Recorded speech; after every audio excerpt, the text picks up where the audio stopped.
The day my mother-in-law pulled out the finest chair at the table and asked me to sit beside her, everyone in the room fell silent, because only 6 months earlier I had not even been invited to sit with the rest of the family.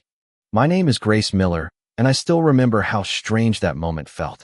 The dining room looked exactly the way it always had during family gatherings. The polished oak table reflected the warm light from the chandelier above. Fresh rolls rested inside a woven basket beside a bowl of mashed potatoes, and the smell of roasted chicken filled every corner of the house. Yet something had changed. My father-in-law smiled the moment I walked through the front door. My husband, Michael, quietly squeezed my hand. Then my mother-in-law, Evelyn, stood up, walked to the empty chair at the head of the table, and gently pulled it away from the table before looking directly at me. "Grace," she said softly, "this seat belongs to you tonight." I looked behind me because I honestly believed she must have been speaking to someone else. For months I had sat at the far end of the table, close to the kitchen door, always the last person served and usually the first person to clear the dishes. That had become so normal that I never questioned it.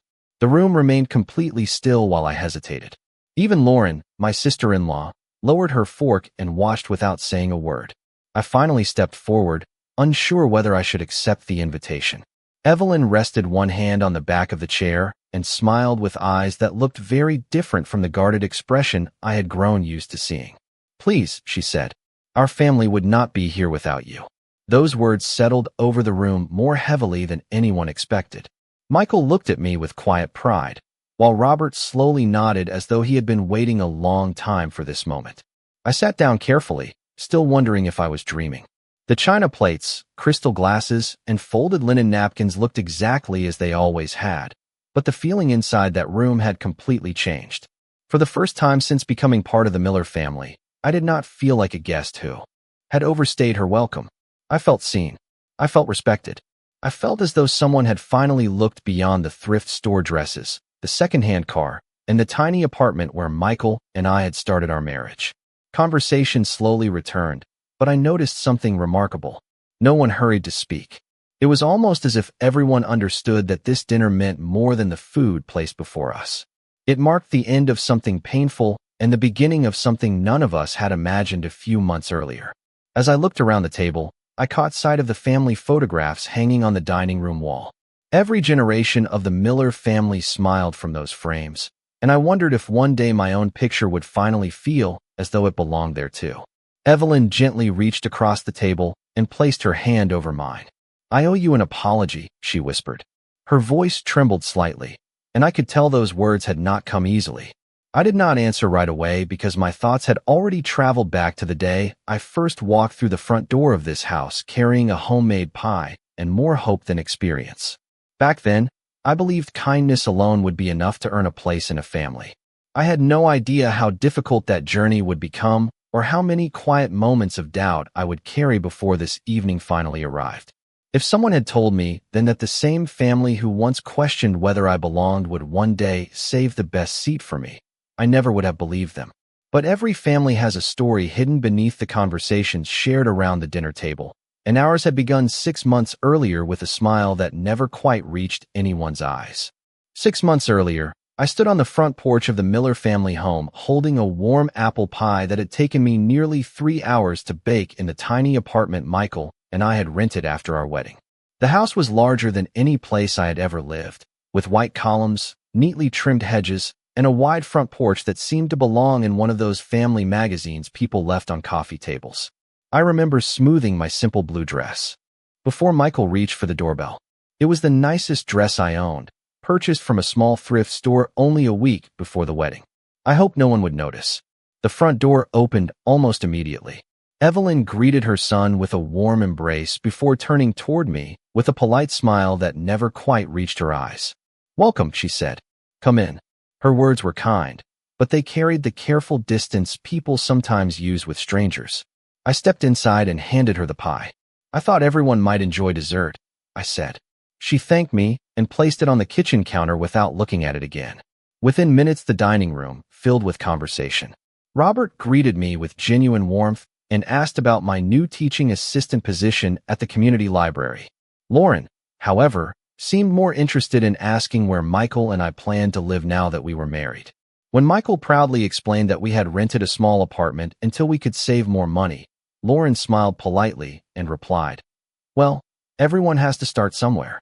There was nothing openly unkind about her words, yet I felt the meaning hidden beneath them. During dinner, I noticed another small detail. The place settings had already been arranged before we arrived. Every family member had a familiar seat. Mine was a folding chair added near the end of the table beside the doorway leading to the kitchen. It was not uncomfortable, but it reminded me that I was still outside the circle everyone else had shared for years. Michael sat beside me without hesitation, and that simple choice made the chair feel less lonely. Throughout the evening, I listened more than I spoke.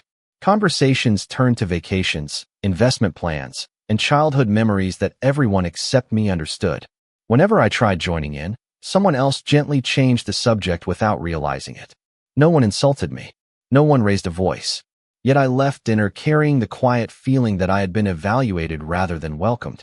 On the drive home, Michael apologized for nothing in particular. He simply reached across the center console and held my hand. "They just need time," he said softly. I smiled because I wanted him to believe that. The truth was that I wanted to believe it too. My own parents had taught me that families were built one day at a time through patience, respect, and small acts of kindness. I decided that evening I would never compete for acceptance. I would earn trust naturally, even if it took months. The next morning I wrote thank you notes for Robert and Evelyn, thanking them for inviting us into their home. It was a habit my mother had taught me when I was a little girl. As I sealed the envelopes, I quietly promised myself something else. No matter how uncertain I felt, I would continue showing up with kindness. I could not control how quickly people accepted me, but I could choose the kind of daughter-in-law I wanted to become.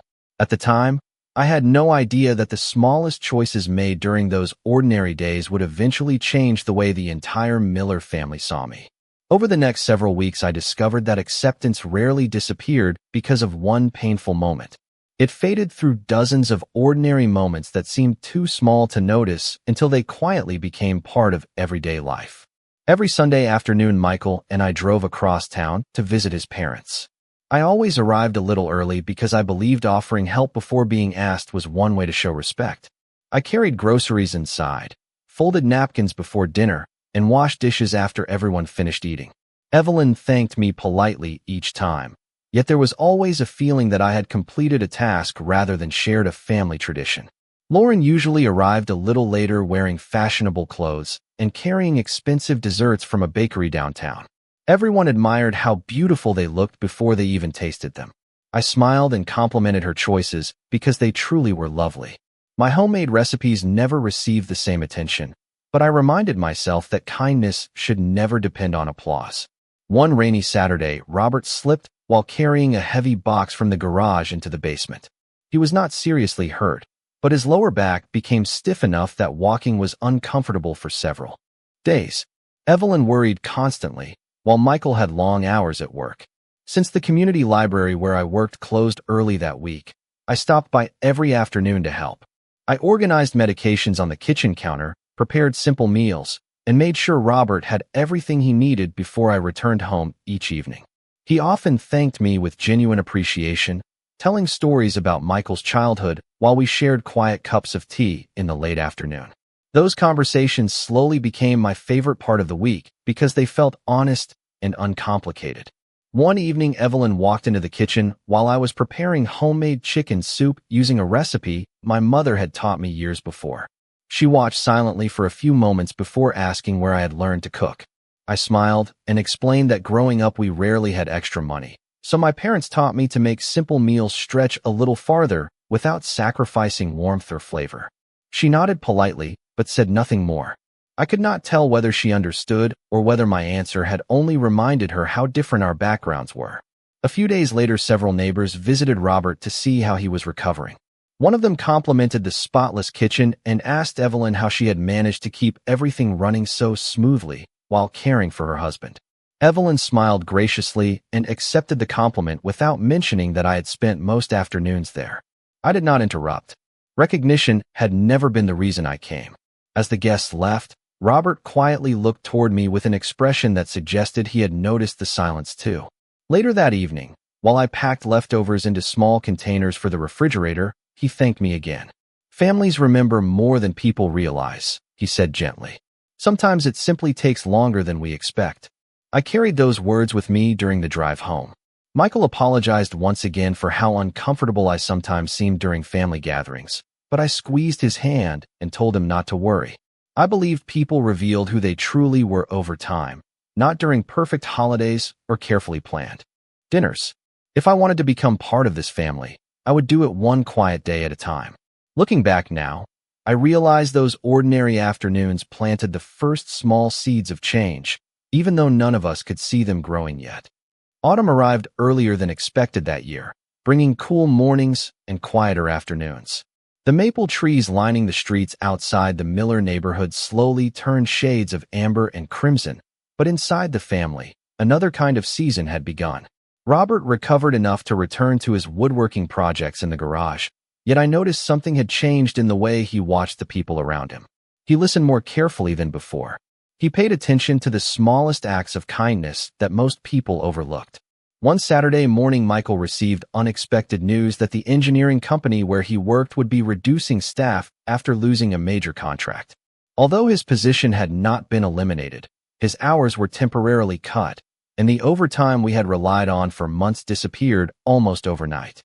We had never lived extravagantly, but suddenly every grocery bill and utility payment required more planning than before. Michael tried to hide his worries behind reassuring smiles, yet I could see the weight he carried each evening when he returned home. At the same time, Robert's medical appointments became more frequent, and Evelyn quietly admitted that insurance covered less than they had expected. The conversations around family dinners gradually shifted from vacation plans and home improvements to budgeting, medical costs, and uncertainty. For the first time since I had married into the family, I realized that everyone was frightened about something. Fears simply wore different faces. Lauren spoke often about protecting investments. Evelyn worried about maintaining the family home. Michael focused on paying every bill on time. Robert said very little, but I often caught him staring through the kitchen window with thoughtful eyes. One afternoon, Michael apologized because we could no longer afford the weekend trip we had been planning for months. I smiled and told him that peace at home mattered far more than a hotel reservation. That evening, I opened the notebook where I tracked our monthly expenses and quietly rearranged our budget. I canceled several small subscriptions, planned simple meals for the coming weeks, and accepted extra evening hours at the community library organizing educational programs. The work was not glamorous, but it allowed us to stay steady without borrowing money. I never mentioned those changes during family gatherings because I did not want anyone to believe I expected praise for ordinary responsibilities. A few days later, Evelyn called unexpectedly and asked whether I could stop by because Robert was feeling tired after a medical appointment. When I arrived, I found unpaid invoices spread across the dining room table beside prescription receipts and household bills. Evelyn quickly gathered them into a neat stack, clearly embarrassed that I had seen them. She apologized for the mess and insisted everything was under control. I nodded without asking questions, but the concern in her voice lingered with me during the drive home. That night, I sat beside Michael on our small apartment balcony overlooking the parking lot. We shared hot chocolate wrapped in old blankets while cool air drifted through the neighborhood. He quietly admitted that he wished he could do more to help his parents. I rested my head against his shoulder and reminded him that families survive difficult seasons by standing together instead of pretending everything was perfect. Neither of us realized how important those words would soon become. During the following weeks, I noticed more subtle signs that the Miller family's confidence was beginning to fade. The conversations became shorter. The laughter around the dinner table appeared less often. Even Evelyn, who had always taken pride in making every gathering feel effortless, seemed distracted by worries she rarely spoke aloud. Watching all of this, I made a silent decision. If an opportunity ever appeared for me to help this family, I would not hesitate simply because I had once felt like an outsider. Kindness should never depend on how warmly it had been received in the past. Sometimes the strongest families were not the ones that never struggled. They were the ones willing to recognize quiet acts of love when difficult days finally revealed their true value.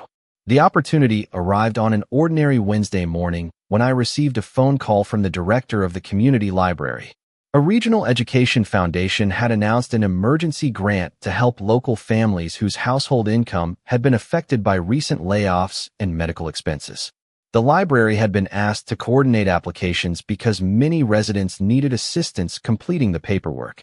I immediately thought about Michael's reduced work hours and Robert's growing medical bills, but I also knew pride often made accepting help difficult. Instead of mentioning the grant during dinner, I stayed after work to learn every detail. I asked careful questions, collected application forms, and studied the eligibility requirements until I understood the process from beginning to end. Over the next several evenings, I quietly helped several elderly visitors complete their documents before closing the library. Watching their relief reminded me that sometimes the hardest part of asking for help was believing someone would treat you with dignity. On Friday afternoon, I stopped by Robert and Evelyn's house with homemade vegetable soup and a folder tucked inside my canvas bag. While Robert rested in the living room, Evelyn admitted she had been trying to reorganize their monthly expenses but could not seem to make everything fit anymore. She spoke softly, almost apologetically, as though financial uncertainty were a personal failure instead of a season many families eventually faced. I listened without interrupting. When she finished, I placed the folder on the kitchen table and explained that the foundation program was available to many hard-working families experiencing temporary challenges. I emphasized that it was not charity but a community partnership designed to keep people stable during difficult times. Evelyn hesitated at first. She thanked me for thinking of them, but quietly said she doubted they would qualify. I offered to review the requirements together, nothing more. We spent nearly an hour comparing documents, checking dates, and organizing records.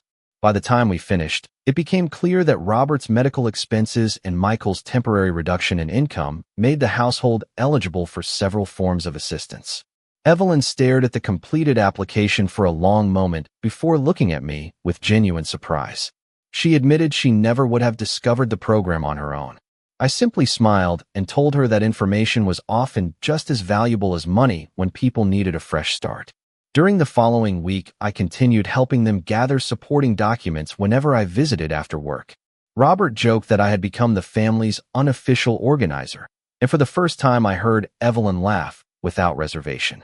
The change was subtle but unmistakable. She began asking my opinion about everyday decisions instead of assuming I would quietly agree with everyone else. Even Lauren seemed surprised to learn how much time I had invested helping the family without mentioning it to anyone. I never brought up the extra hours I spent researching resources or the evenings I stayed late at the library to make sure every form had been completed correctly. None of it felt extraordinary to me. Families helped one another because that was what families were meant to do. A week later, the first approval letter arrived in the mail, followed by another a few days afterward.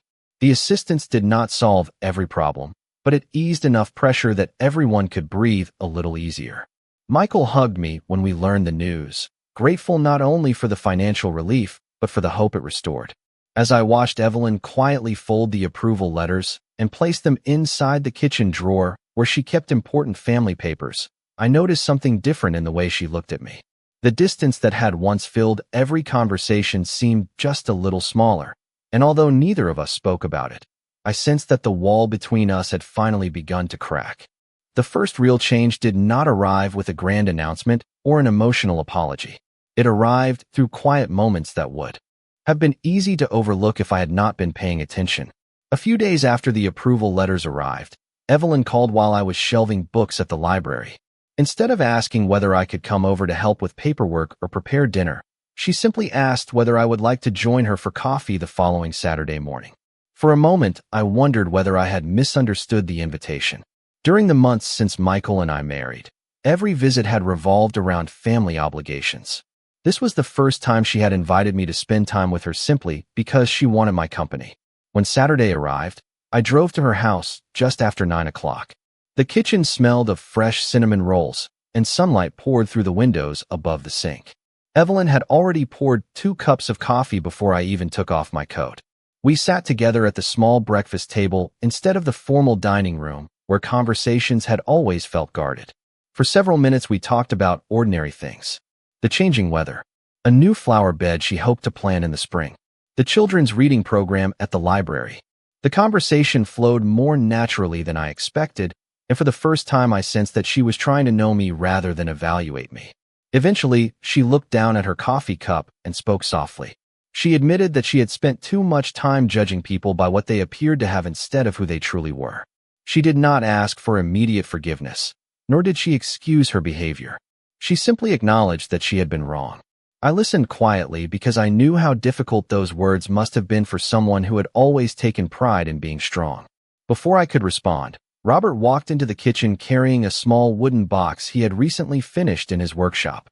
He placed it on the table in front of me with a warm smile. Inside was a carefully carved bookmark made from maple wood, polished until it shone softly in the morning light. On one side, he had engraved a simple sentence: "Thank you for helping our family find hope." I ran my fingers across the smooth wood, unable to speak for several seconds. It was not an expensive gift, but it carried more meaning than anything money could have purchased. Later that afternoon, Michael noticed the bookmark resting on our living room shelf and smiled when I told him where it had come from. He quietly admitted that he had never seen his parents express gratitude so openly before. Over the following weeks, the atmosphere during family dinners slowly transformed. Evelyn began asking for my favorite recipes and insisted that I choose dessert for Sunday meals. Lauren, who had once spoken mostly about appearances and success, surprised me by asking for advice about organizing a community fundraiser at her children's school after hearing about the library programs I coordinated. No single conversation erased every uncomfortable memory, but each small gesture replaced another piece of distance with trust. Looking around the table one evening, I realized something important. Respect had not appeared because I had defended myself or demanded recognition. It had grown through consistency, patience, and quiet actions repeated long after anyone expected applause. Without anyone saying it aloud, our family was becoming something different from what it had been only a few months before, and deep inside I sensed that the most meaningful conversation of all was still waiting to happen. The invitation arrived without ceremony. Evelyn called on Thursday afternoon and asked whether Michael and I could come for Sunday dinner a little earlier than usual, because Robert wanted to say a few words before everyone ate. She did not explain further, and I did not ask. During the drive across town, Michael wondered aloud whether his father planned to celebrate his improved health or thank everyone for helping during the difficult months behind us. I smiled and said whatever the reason, it would be good simply to spend another evening together. When we arrived, the house felt different from every previous gathering. Soft music played in the background, candles glowed along the center of the dining table, and the familiar smell of roasted vegetables drifted from the kitchen. Lauren greeted me with a warm hug instead of a polite handshake, something she had never done before. As everyone settled into their seats, Robert remained standing beside the table with a folded sheet of paper in his hand. He looked around the room for several quiet moments before speaking. His voice carried the calm confidence of someone who had spent many days thinking carefully about what truly mattered. He began by thanking every member of the family for standing together during a season that had tested all of us in different ways. Then he turned toward me. "There is something I should have said a long time ago," he said. "When Grace first became part of this family, many of us noticed what she did not have. We noticed the small apartment, the modest clothes, and the simple life she came from. We paid far less attention to the kindness, patience, and integrity she brought with her every single day." The room became perfectly still. Robert continued by recalling the afternoons I spent helping him after his back injury, the evenings I stayed late completing grant applications, and the countless ordinary moments that no one had applauded because they happened quietly behind the scenes. He admitted that genuine character often revealed itself through consistent actions rather than impressive appearances. As he spoke, I noticed Evelyn lower her eyes, reflecting on every word. Lauren gently folded her hands together without saying anything. Michael reached for my hand beneath the table and gave it a reassuring squeeze. When Robert finished, he placed the folded paper back into his pocket and looked directly at his wife. Evelyn slowly stood, walked around the table, and stopped beside my chair. Her expression carried humility instead of hesitation. She spoke softly, explaining that she had allowed assumptions to shape her first impression and had mistaken financial circumstances for personal worth. She thanked me for responding to distance with patience instead of resentment, and for continuing to show kindness even when it had not always been returned. No one interrupted her. No one tried to rush the moment. I felt tears gathering in my eyes, not because I had been waiting to hear those words, but because they came freely, without pressure or obligation. I stood and embraced her gently. It was not a dramatic moment. It was a deeply human one. Around us, the tension that had quietly existed for months seemed to dissolve into something warmer and far more lasting. We returned to the table, and conversation slowly resumed, but it sounded different now. People asked genuine questions. They listened to one another instead of waiting for their own turn to speak. Looking around the room, I realized that respect had never been hidden inside one grand gesture. It had been growing quietly through every ordinary choice we had all made. And on that evening, for the first time, every member of the Miller family finally recognized it together. The weeks that followed felt lighter in ways that could not be measured by calendars or bank statements. Nothing about the Miller family became perfect overnight, yet every visit carried a warmth that had once been missing. The first Sunday after Robert spoke so openly at dinner, I arrived with a homemade peach cobbler, expecting to place it quietly on the kitchen counter as I always had. Before I reached the doorway, Evelyn smiled and gently took the baking dish from my hands. Instead of setting it aside for later, she carried it directly into the dining room and announced that dessert had been made by Grace, adding that no family gathering would feel complete without one of my recipes. It was such a simple sentence, but I realized it was the first time she had proudly introduced something I had done rather than quietly accepting it in the background. During dinner, conversation flowed with an ease I had never experienced in that house. Lauren asked about the literacy workshops I organized at the community library and surprised me by offering to volunteer during the children's summer reading program. Michael listened with a smile that reflected relief more than pride. For months, he had quietly hoped the people he loved most would discover one another's hearts without feeling forced to choose sides. Robert spent much of the evening telling old family stories, occasionally pausing to ask whether I remembered a detail from a recent gathering. Those small invitations reminded me that I was no longer being treated as someone observing the family from the outside. My memories had become part of the family's shared memories as well. A few days later, Evelyn invited me to accompany her to the local farmer's market. We wandered between stalls filled with fresh apples, homemade jams, pumpkins, and bouquets of late autumn flowers. As we walked, she spoke about her own early years of marriage. She admitted that she and Robert had struggled financially when they were young, renting a tiny apartment and counting every dollar before grocery shopping. She laughed softly at the memory of repairing old furniture instead of buying new pieces. Then she stopped walking and looked at me with quiet honesty. Somewhere along the way, she said, I forgot where we came from. I started believing comfort was the same thing as character. Thank you for reminding me that it is not. I reached for her hand, and we stood there for a moment surrounded by strangers who had no idea how meaningful that simple conversation was. We returned home carrying bags filled with seasonal vegetables, fresh bread, and flower bulbs that Evelyn insisted we plant together before winter arrived. Kneeling side by side in the front garden, we worked quietly beneath a clear blue sky, while Robert and Michael repaired a loose fence nearby. Lauren arrived later with hot cider for everyone, and before long the front yard was filled with laughter instead of polite conversation.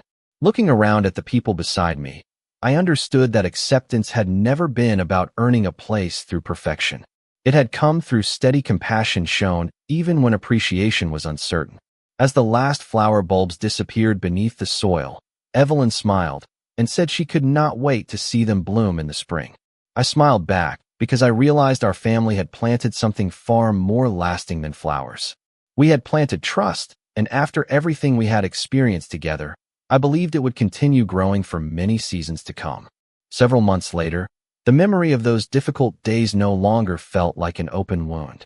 Instead, it had become a quiet reminder of how easily first impressions could hide the truth about a person's character.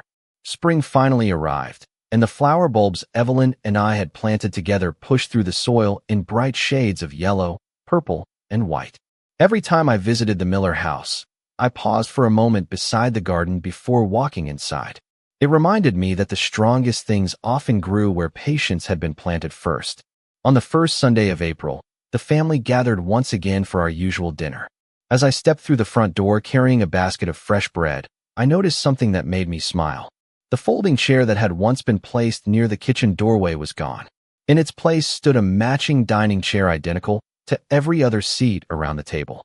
It was a small change, yet it carried a meaning that words alone never could. Evelyn greeted me with a warm embrace before taking the bread from my hands. "Everyone has been waiting for you," she said naturally, as though those words had always belonged in our home. Robert was already setting extra plates while Michael helped arrange drinks for everyone. Lauren arrived a few minutes later carrying flowers instead of an expensive bakery dessert.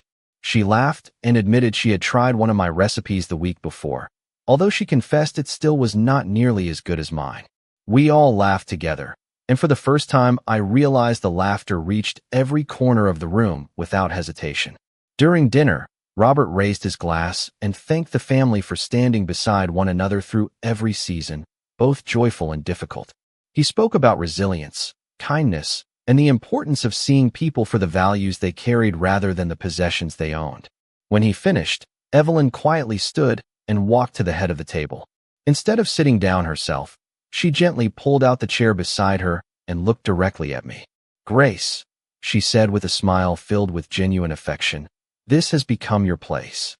The room fell silent for only a heartbeat before everyone smiled. Michael's eyes reflected quiet happiness.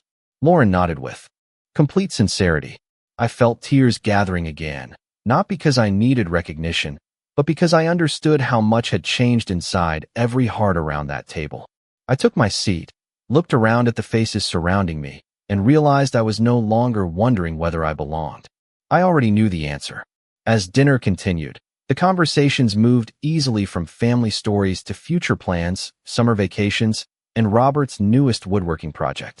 No one measured another person's worth by income, clothing, or circumstance anymore. We had learned together that genuine wealth appeared through compassion, loyalty, humility, and the willingness to help when no one was watching. Later that evening, after the dishes had been washed and the sun had begun to set beyond the backyard, I stood quietly on the porch before heading home. The warm light stretched across the garden we had planted together, and the breeze carried the scent of fresh blossoms through the neighborhood. I thought back to the nervous young woman who had once stood on this same porch holding a homemade pie and wondering whether she would ever be accepted. If I could have spoken to her then, I would have told her not to lose faith in kindness simply because it was not immediately understood. True respect rarely arrives all at once.